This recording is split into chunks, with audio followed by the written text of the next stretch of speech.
지금 이 순간 스스로에게 이런 질문을 던져본 적 있나요? 내가 건강하게 오래 살 수 있는 사람인지 아닌지 그 답을 알 수 있는 방법은 없을까? 우리는 모두 언젠가 노화를 맞이합니다. 하지만 누군가는 건강하게 오래 살며 삶의 여유와 행복을 만끽하는 반면 다른 누군가는 몸과 마음의 고통 속에서 인생의 마지막을 보내곤 합니다. 어떤 차이가 이 두 가지 삶을 결정짓는 걸까요? 혹시 여러분도 노년의 건강과 장수에 대해 막연한 두려움과 궁금증을 가지고 계신가요? 오늘 방송에서는 92세의 장수한 의사가 전하는 장수 체질의 6가지 증상에 대해 이야기해 보려 합니다. 건강하고 오래 사는 사람들에게는 어떤 공통점이 있는지, 그리고 그것이 우리의 일상과 어떻게 연결되는지에 대해 깊이 나눠보겠습니다. 며칠 전 한 사연을 받았습니다. 67세의 김민자 씨는 은퇴 후 평범하고 조용한 삶을 살고 계셨습니다. 그러던 어느 날 친구들과 모인 자리에서 우리 모두 10년 후에는 서로의 장례식에 갈 준비를 하고 있을지도 몰라라는 농담 반, 진담 반의 이야기가 나왔습니다. 그 말은 김 씨에게 엄청난 충격으로 다가왔습니다. 과연 나는 얼마나 더 살 수 있을까?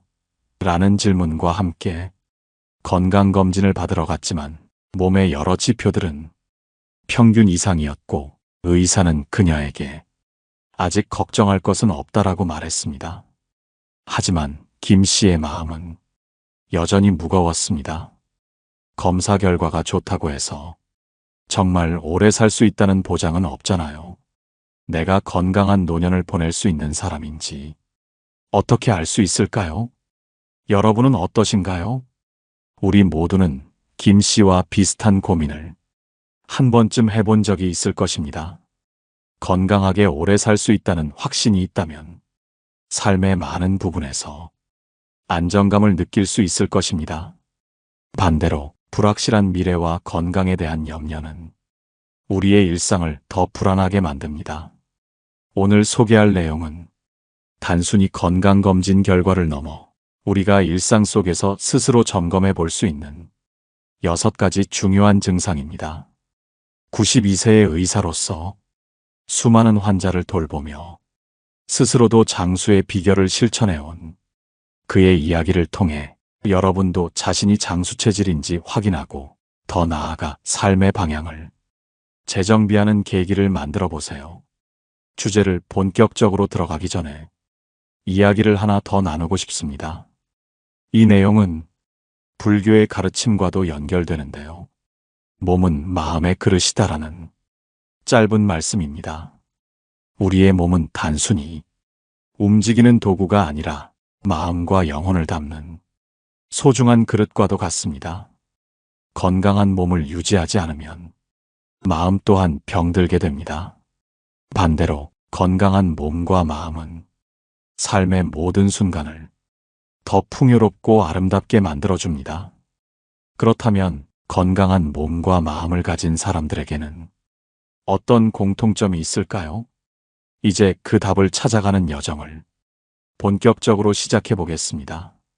다음 파트에서는 첫 번째 증상인 낙천적인 사고방식과 스트레스 관리 능력에 대해 깊이 알아보겠습니다. 여러분도 혹시 자신의 스트레스 대처법에 대해 생각해 본 적이 있나요? 이 내용이 여러분의 삶에 작은 변화의 씨앗이 되길 기대합니다. 다음으로 넘어가기 전에 여러분의 생각과 경험을 댓글로 남겨주시면 감사하겠습니다. 그 소중한 이야기들이 이 방송을 더욱 의미 있게 만들어줄 것입니다. 건강한 노년을 보내는 데 있어 가장 중요한 첫 번째 요소는 무엇일까요? 의외로 많은 사람들이 놓치는 것이 있습니다. 바로 마음의 태도와 스트레스 대처 능력입니다. 우리 몸은 생각보다 마음의 영향을 깊이 받는 존재입니다. 92세의 의사가 자주 들려주는 이야기가 있습니다. 그는 50대 중반에 심각한 스트레스성 질환을 겪으며 인생의 큰 전환점을 맞이했다고 합니다. 당시 병원에서도 더 이상 도움을 줄 수 없다는 말을 들었고 모든 것을 내려놓아야 하는 상황에 놓였습니다. 그는 인생을 되돌아보며 자신이 끊임없이 스트레스를 쌓아온 삶을 살았다는 것을 뒤늦게 깨달았다고 합니다. 그때부터 그는 문제를 바라보는 방식을 바꾸기 시작했습니다. 내가 통제할 수 없는 일에 대해서는 마음을 놓아야 한다는 원칙을 세웠고 매일 감사의 마음을 표현하며 작은 일에도 기쁨을 찾는 습관을 길렀습니다. 놀랍게도 그의 건강은 빠르게 회복되었고 그 이후로 그는 자신이 받은 교훈을 환자들과 주변 사람들에게 전하기 시작했습니다. 건강한 몸을 유지하려면 먼저 마음부터 건강해야 한다. 이쯤에서 여러분에게 묻고 싶습니다. 혹시 지금 여러분의 마음을 무겁게 짓누르는 일이 있나요? 그 일이 여러분의 몸에도 영향을 미치고 있다는 사실을 느껴본 적이 있나요? 실제로 의학 연구에 따르면 스트레스를 잘 관리하는 사람들은 그렇지 못한 사람들보다 심혈관 질환, 면역력 저하, 그리고 기타 만성 질환의 위험이 현저히 낮다는 결과가 나옵니다. 반대로 지속적인 스트레스는 몸의 염증 반응을 높이고 세포 노화를 가속화시켜 우리의 수명을 단축시키는 직접적인 원인이 됩니다. 스트레스를 관리하는 가장 효과적인 방법은 자신만의 심리적 안전망을 구축하는 것입니다. 이것은 거창한 것이 아닙니다. 예를 들어 매일 아침 스스로에게 오늘 하루도 괜찮을 거야 라고 말하는 것, 작은 실수나 문제를 이 또한 지나가리라고 받아들이는 것, 혹은 하루에 몇 분이라도 명상을 통해 마음을 정리하는 것이 큰 도움이 됩니다. 또 다른 사례를 들어보겠습니다. 72세의 이영자 씨는 오랜 시간 동안 가족의 생계를 책임지며 크나큰 부담과 스트레스를 안고 살았습니다. 그녀는 스트레스를 풀기 위해 술이나 흡연에 의존하기도 했지만 그로 인해 건강이 악화되어 병원 신세를 져야 했습니다. 그러던 어느 날 이 씨는 작은 습관 하나를 시작했습니다. 매일 아침 일기장을 꺼내 하루 중 감사한 일 5가지를 적어나가기 시작한 것입니다. 오늘 아침 공기가 상쾌해서 감사하다. 따뜻한 차 한 잔을 마실 수 있어서 감사하다.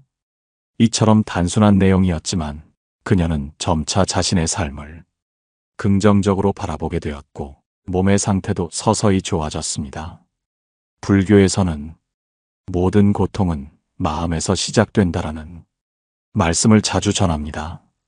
몸이 아프더라도 마음이 편안하면 그 고통은 덜 느껴지고 반대로 몸이 멀쩡하더라도 마음이 병들면 삶은 더욱 괴로워진다는 의미입니다.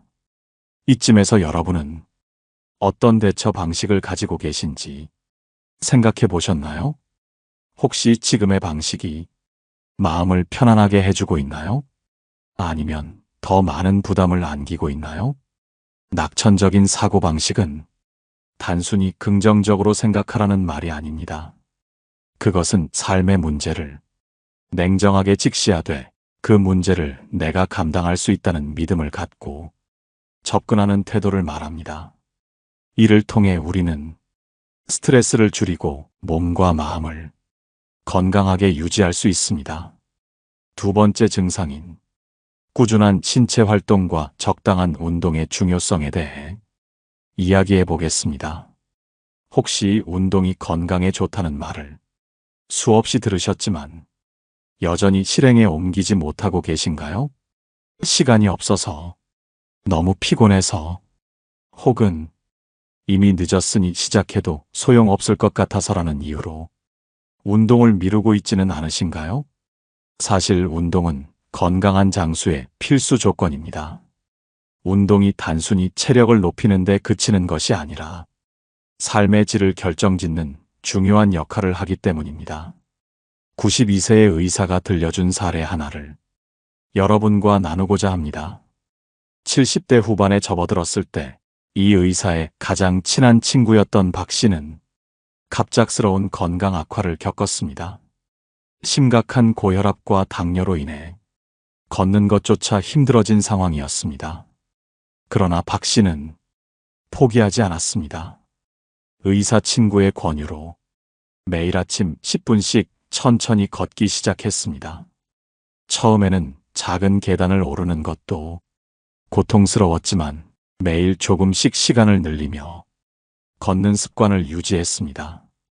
놀랍게도 6개월이 지나자 박 씨의 건강은 크게 호전되었고 혈압과 혈당 수치는 정상에 가까워졌습니다. 이후 그는 산책뿐만 아니라 가벼운 요가와 스트레칭도 병행하며 더 활기찬 삶을 살게 되었습니다. 그는 이렇게 말했습니다. 운동은 단순히 몸을 움직이는 것이 아니라 내 삶을 다시 움직이게 만든 것이다.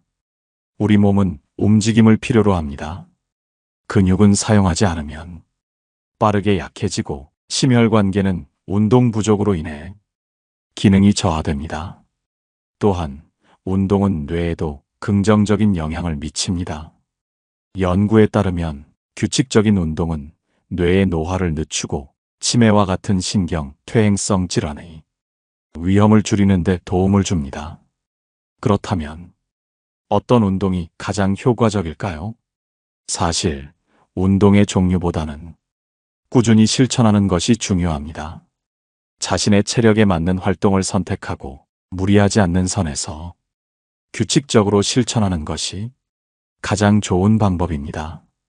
이와 관련해 한 노부부의 이야기를 전해드리고 싶습니다. 김 씨 부부는 오랫동안 사무직에 종사하며 운동과 거리가 먼 삶을 살아왔습니다. 은퇴 후에는 삶의 목적을 잃고 점점 건강이 나빠지기 시작했습니다.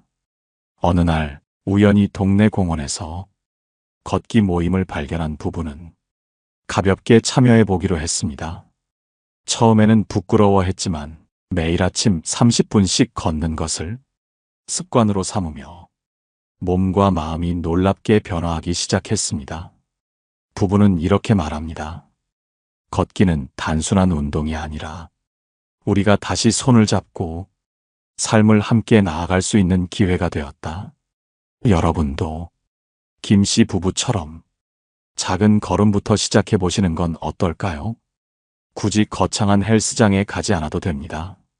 매일 집 주변을 한 바퀴 걷거나 가벼운 스트레칭을 통해 몸을 움직이는 것만으로도 충분히 큰 변화를 가져올 수 있습니다.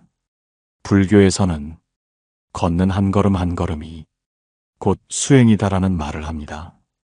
운동은 단순히 몸을 건강하게 하는 행위가 아니라 삶의 균형을 되찾고 마음을 정화하는 중요한 과정이 될 수 있습니다. 여러분, 운동을 시작하기에 늦은 때란 없습니다. 오늘 이 방송을 들으면서 운동화를 꺼내 들고 문 밖으로 한 걸음 내디뎌 보세요. 그 작은 실천이 여러분의 삶을 바꿀 첫걸음이 될 수 있습니다. 세 번째 증상인 규칙적인 식습관과 영양 섭취의 중요성에 대해 이야기해 보겠습니다. 여러분은 지금 어떤 음식을 통해 삶의 에너지를 얻고 계신가요? 혹시 매일 반복되는 식사 속에서 건강을 해치는 선택을 하고 있지는 않으신가요? 이 질문에 대한 답을 다음 이야기에서 찾아보겠습니다. 혹시 매일 드시는 음식이 여러분의 몸과 마음을 어떻게 변화시키는지 생각해 보신 적 있나요? 우리는 매일같이 음식을 섭취하면서도 그것이 단순히 배를 채우는 것 이상의 의미를 지닌다는 사실을 간과하기 쉽습니다. 오늘은 규칙적인 식습관과 영양 섭취가 장수와 건강에 얼마나 중요한 역할을 하는지에 대해 이야기해 보려고 합니다. 92세의 의사가 말하는 장수 체질의 세 번째 증상은 규칙적인 식습관과 균형 잡힌 영양 섭취입니다. 우리의 몸은 매일 필요한 에너지를 음식을 통해 얻습니다. 그러나 그 음식이 몸에 맞지 않거나 지나치게 많거나 적다면 오히려 건강을 해치는 원인이 됩니다. 여기 한 여성의 이야기를 소개하고자 합니다. 65세의 김 씨는 젊었을 때부터 빠른 식사와 불규칙한 식습관으로 위장병을 달고 살았습니다. 그는 직장 생활의 스트레스와 바쁜 일상으로 인해 자신의 건강을 뒷전으로 미뤘습니다. 어느 날 김 씨는 친구의 권유로 건강검진을 받았고 위암 초기 진단을 받았습니다. 그는 처음에는 충격을 받았지만 이후 건강을 되찾기 위해 식습관을 바꾸기로 결심했습니다. 매일 같은 시간에 정성을 들여 만든 음식을 먹고 탄수화물, 단백질, 지방의 균형을 맞추며 과식과 폭식을 피했습니다. 놀랍게도 몇 년 후 그는 건강을 회복했을 뿐만 아니라 삶의 질이 눈에 띄게 좋아졌습니다. 김 씨는 말합니다. 음식을 대하는 태도를 바꾸는 것만으로도 삶 전체가 달라질 수 있다는 것을 깨달았습니다. 그렇다면 여러분, 규칙적인 식습관과 균형 잡힌 영양 섭취를 위해 어떻게 해야 할까요? 첫째, 하루 세 끼를 일정한 시간에 먹는 습관을 들이세요. 우리 몸은 규칙적인 리듬에 익숙해지면 소화와 대사가 원활해지고 불필요한 체중 증가나 영양 부족의 위험을 줄일 수 있습니다. 둘째, 균형 있는 식단을 유지하세요. 과도한 탄수화물 섭취를 줄이고 신선한 채소와 과일, 양질의 단백질, 그리고 건강한 지방을 포함한 식단을 구성하는 것이 중요합니다. 셋째, 과식을 피하고 소식하는 습관을 가지세요. 불교에서는 공양을 받듯이 음식을 소중히 여기며 먹으라는 가르침이 있습니다. 이 가르침처럼 적당한 양을 천천히 먹으며 음식이 주는 풍미와 영양을 충분히 느껴보세요. 또 다른 사례로 70대 초반의 이 씨는 항상 배달음식과 가공식품 위주의 식사를 했습니다. 그는 점점 체력이 약해지고 관절염과 고혈압에 시달리며 삶의 활력을 잃었습니다. 하지만 가족의 권유로 농장에서 직접 재배한 신선한 채소를 식단에 포함하기 시작했고 인스턴트 음식을 멀리하며 집밥 위주의 식사를 실천했습니다. 그 결과 몸의 염증이 줄어들고 체중도 안정되며 무기력했던 일상에서 새로운 에너지를 얻게 되었습니다. 그는 말합니다. 건강한 음식이 내 몸과 마음에 미치는 영향을 이제야 실감하고 있습니다. 우리 몸은 우리가 먹는 음식으로 만들어집니다. 좋은 음식을 선택하는 것은 단순히 먹거리를 고르는 일이 아니라 스스로를 아끼고 사랑하는 방식입니다. 92세 의사가 강조하듯이 규칙적인 식사와 균형 잡힌 영양 섭취는 건강한 장수를 위한 필수 조건입니다. 지금 여러분의 식습관은 어떠신가요? 혹시 무심코 선택한 음식이 여러분의 건강을 해치고 있지는 않은지 한번 돌아보시길 권합니다. 다음 파트에서는 네 번째 증상인 스트레스를 다스리는 능력에 대해 이야기해 보겠습니다. 여러분은 어떤 방식으로 스트레스를 해소하고 계신가요? 혹시 스트레스를 제대로 다루지 못해 삶의 무게에 짓눌리고 있지는 않으신가요? 이 질문의 답을 다음 이야기에서 찾아보겠습니다. 여러분, 혹시 하루 중 가장 힘들었던 순간을 떠올려 보신 적 있나요? 그 순간을 어떻게 넘기셨나요? 스트레스는 우리 삶이 가장 큰 방해물 중 하나입니다. 그러나 92세의 의사는 말합니다. 스트레스를 다스리는 능력이야말로 장수체질을 결정짓는 중요한 요소라고요. 네 번째 증상, 바로 스트레스를 다스리는 능력입니다. 이것은 단순히 스트레스를 받지 않는 상태를 뜻하는 것이 아닙니다. 오히려 스트레스를 올바르게 이해하고 그에 대처하는 방식을 갖추는 것이 핵심입니다. 그렇다면 스트레스를 잘 다스린다는 것은 무엇을 의미할까요? 이야기 하나를 들어보겠습니다. 50대 중반의 박 씨는 사업 실패로 인해 극심한 스트레스를 받았습니다. 잠을 이루지 못하고 식사도 제대로 하지 못한 채 몇 달을 보냈습니다. 몸과 마음이 모두 망가져가던 그는 문득 자신이 이렇게 살다가는 더 큰 일을 맡게 될 것 같다는 생각에 새로운 결심을 했습니다. 그가 처음 한 일은 자신의 스트레스를 인정하는 것이었습니다. 그는 내가 실패했다는 사실을 받아들이는 것이 스트레스를 줄이는 첫 걸음이라고 말합니다. 그 다음으로 그는 소소한 일상 속에서 즐거움을 찾기 시작했습니다. 아침에 햇볕을 받으며 산책을 하고 가벼운 독서를 하며 좋아하는 음악을 들었습니다. 결국 그는 자신의 마음을 다스리는 법을 배웠고 건강도 되찾을 수 있었습니다. 스트레스를 다스리는 능력은 우리 모두에게 필요합니다. 그렇다면 우리는 어떻게 이 능력을 키울 수 있을까요? 첫째, 자신의 감정을 인정하세요. 불교에서는 마음을 있는 그대로 바라보라는 가르침이 있습니다.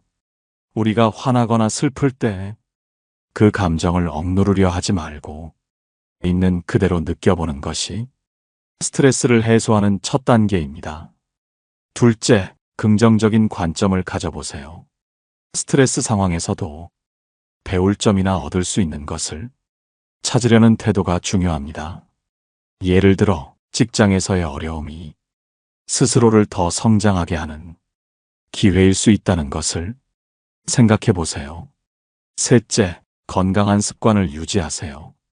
규칙적인 운동, 적절한 수면, 명상과 같은 활동은 스트레스에 대한 저항력을 높여줍니다. 80대 초반의 김 씨 이야기도 여기서 나눠보겠습니다. 김 씨는 가족 간의 갈등으로 인해 마음고생을 심하게 했습니다.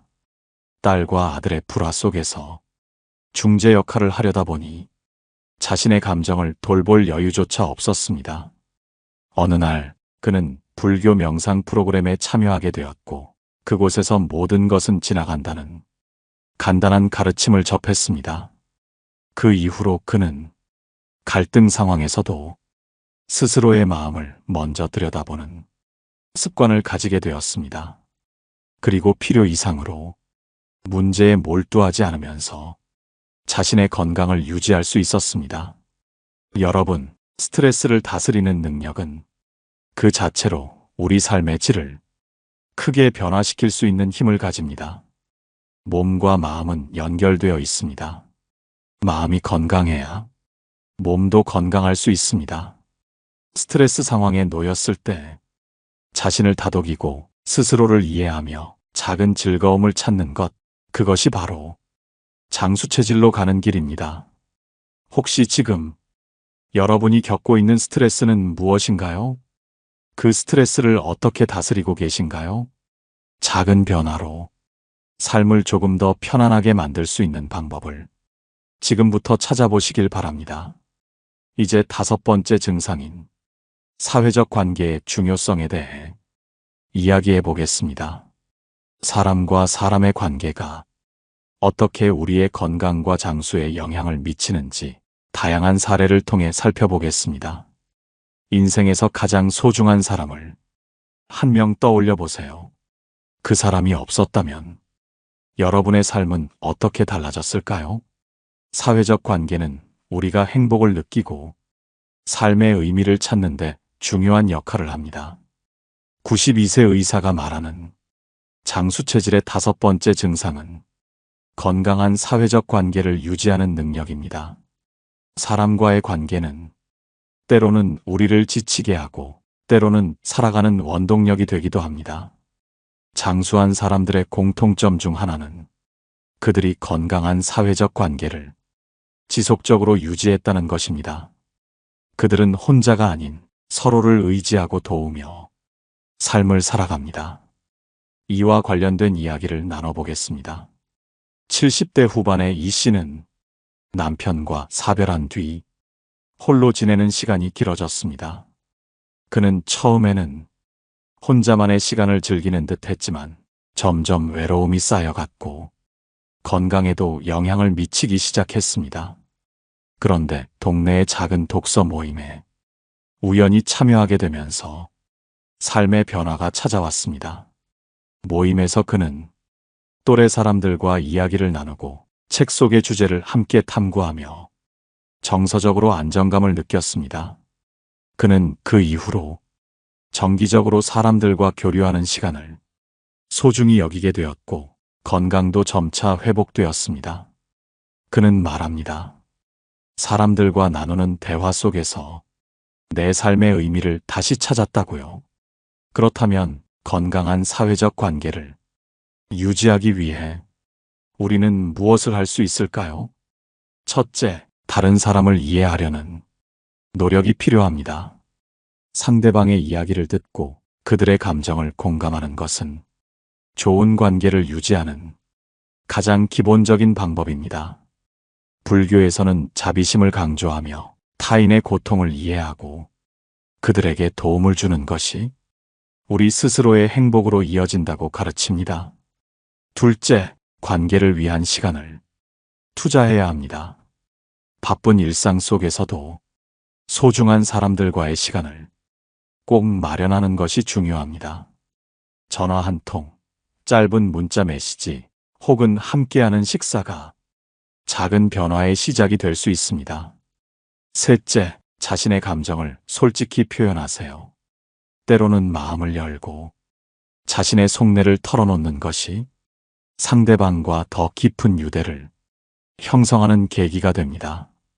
하지만 그 표현이 상대방을 비난하거나 상처 주는 방식이 아니라 이해와 배려를 기반으로 해야 함을 잊지 말아야 합니다. 건강한 관계가 우리의 삶에 미치는 영향은 단순히 정서적인 차원에만 머물지 않습니다. 과학적으로도 사회적 유대는 심혈관 건강, 면역력, 심지어 수명에도 영향을 미친다고 합니다. 외로움은 흡연만큼이나 건강에 해롭다는 연구 결과도 있습니다. 그만큼 사람과 사람의 연결이 우리에게 얼마나 중요한지 알 수 있는 대목입니다. 또 다른 사례를 들어볼까요? 60대 초반의 김 씨는 직장에서 은퇴한 후 사람들과의 관계가 급격히 줄어들었습니다. 그는 자신도 모르게 점점 우울해졌고 건강도 악화되었습니다. 그때 그는 지역 커뮤니티 센터에서 봉사활동을 시작했습니다. 처음에는 어색했지만 누군가를 돕는 과정에서 새로운 사람들을 만나고 의미 있는 관계를 형성할 수 있었습니다. 그는 말합니다. 봉사를 통해 내가 다른 사람들에게 필요한 존재라는 걸 깨달았어요. 여러분, 지금 여러분의 곁에 있는 사람들은 어떤 존재인가요? 그들과의 관계에서 더 나은 방향으로 나아가기 위해 무엇을 할 수 있을까요? 사회적 관계는 우리가 마음을 열고 노력할 때 더욱 단단해집니다. 그리고 그 관계는 우리의 삶을 풍요롭고 건강하게 만들어줄 것입니다. 이제 6번째이자 마지막 증상인 삶에 대한 긍정적인 태도에 대해 살펴보겠습니다. 긍정적인 태도가 어떻게 우리의 건강과 장수에 영향을 미치는지 이야기 나눠보겠습니다. 하루를 시작하며 가장 먼저 떠오르는 생각은 무엇인가요? 어쩌면 해야 할 일의 무게에 짓눌려 부담감이 가득할 수도 있고 반대로 새로운 하루에 대한 설렘으로 가슴이 벅찰 수도 있습니다. 92세 의사가 말하는 장수 체질의 마지막 증상은 바로 삶에 대한 긍정적인 태도입니다. 삶은 결코 쉽지 않습니다. 예상치 못한 문제는 끊임없이 찾아오고 때로는 실패와 좌절을 경험하게 됩니다. 하지만 이러한 어려움 속에서도 긍정적인 태도를 유지하는 사람들은 다른 이들과는 분명히 다른 방식으로 인생을 살아갑니다. 그들의 내면에는 삶을 포기하지 않으려는 강한 의지와 희망이 자리 잡고 있습니다. 이와 관련된 이야기를 들어보겠습니다. 80대 후반의 박 씨는 암 진단을 받은 뒤에도 웃음을 잃지 않았습니다. 그는 힘든 항암 치료를 받으면서도 이 또한 지나가리라는 마음을 가지고 있었고, 힘들 때마다 스스로를 격려하며 의료진과 가족들에게 감사를 표현했습니다. 주변 사람들은 그의 밝은 태도에 큰 감명을 받았고, 그를 응원하며 함께 힘을 냈습니다. 결국 박 씨는 치료를 성공적으로 마칠 수 있었고 건강을 되찾았습니다. 그는 이렇게 말합니다. 삶이 아무리 힘들어도 희망을 잃지 않으면 반드시 좋은 일이 생기더군요. 그렇다면 삶에 대한 긍정적인 태도는 우리가 어떻게 만들어갈 수 있을까요? 첫째, 감사하는 마음을 가지는 것이 중요합니다. 우리가 당연하게 여겼던 것들, 예를 들어 오늘도 숨을 쉴 수 있다는 사실, 따뜻한 햇살, 주변 사람들의 미소 등 작은 것에서부터 감사를 느끼기 시작하면 삶의 태도는 달라집니다. 불교에서는 이를 은혜를 아는 마음이라고 하며 모든 것에 감사할 때 삶이 더욱 평온해진다고 가르칩니다. 둘째, 현재에 집중하는 자세가 필요합니다. 과거의 후회나 미래에 대한 불안은 우리를 힘들게 할 뿐입니다. 지금 이 순간 내가 할 수 있는 일에 집중하며 최선을 다하는 것이 긍정적인 삶의 태도를 유지하는 비결입니다. 이와 관련해 불교의 가르침에는 한순간을 온전히 살아라라는 말씀이 있습니다. 셋째, 문제를 성장의 기회로 바라보는 시각이 필요합니다. 어려움이 찾아올 때마다 이 경험이 나를 어떻게 성장시킬까를 스스로에게 물어보세요. 그 과정에서 자신의 한계를 뛰어넘고 더 나은 자신으로 나아갈 수 있습니다. 과학적으로도 긍정적인 태도는 우리의 건강에 큰 영향을 미칩니다. 연구에 따르면 낙관적인 사람들은 스트레스 호르몬이 적게 분비되고 면역력이 더 높아 각종 질병에 강한 것으로 나타났습니다. 삶에 대한 긍정적인 태도는 단순히 마음가짐의 문제가 아니라 우리 몸에도 직접적인 영향을 미치는 것입니다. 마지막으로 긍정적인 태도를 보여준 또 다른 사례를 나눠보겠습니다. 70대 초반의 김 씨는 재정적 어려움과 가족 문제로 어려운 시기를 보냈습니다. 하지만 그는 자신의 상황을 비관하기보다 이 또한 내가 겪어야 할 과정이라며 스스로를 위로했습니다. 그는 작은 목표를 세우고 하나씩 이루어 나가는 과정을 통해 삶의 희망을 되찾았습니다.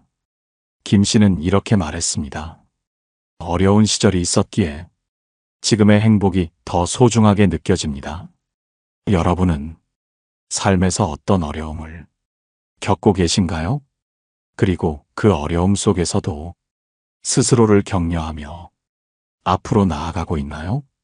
삶에 대한 긍정적인 태도는 우리 스스로 선택할 수 있는 힘이며 그 힘이 우리를 더 건강하고 행복한 삶으로 이끌 것입니다. 오늘 방송의 주제를 다시 한번 정리하자면 92세 의사가 말하는 장수 체질의 6가지 증상은 건강한 식습관, 꾸준한 운동, 양질의 수면, 스트레스 관리, 사회적 관계, 그리고 긍정적인 태도였습니다. 여러분의 삶에서 이 6가지 증상 중 몇 가지를 갖추고 계신가요? 오늘 방송이 여러분의 삶을 돌아보고 더 건강하고 행복한 미래를 그려보는 계기가 되었기를 바랍니다. 끝으로 오늘 방송이 유익하셨다면 댓글로 여러분의 생각을 남겨주시고 좋아요와 구독도 부탁드립니다. 다음 방송에서는 건강과 행복을 유지하기 위한 또 다른 흥미로운 주제로 찾아뵙겠습니다. 감사합니다. 노후에 빛나는 지혜였습니다.